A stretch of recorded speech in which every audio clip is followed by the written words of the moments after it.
Hey everybody, this is a quick video in case you have a Siemens EQ7 Plus automatic coffee machine and you need to do a hard reset to the factory default settings on it. Now there's kind of two main reasons you might want to do this. The first one is troubleshooting. If there's anything not working right with this coffee machine, like it's grinding too many beans or not enough beans, or it's not listening to your configuration, giving you too much water, not enough water, all those things can very often be fixed when you just reset everything to its factory defaults.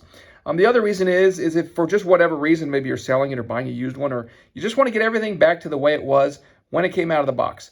We can go ahead and do that really easily. We just want to have our coffee machine turned off, and then we're going to come and find the down arrow and the up arrow and the power button, and we're going to press and hold those three buttons for at least 5 seconds.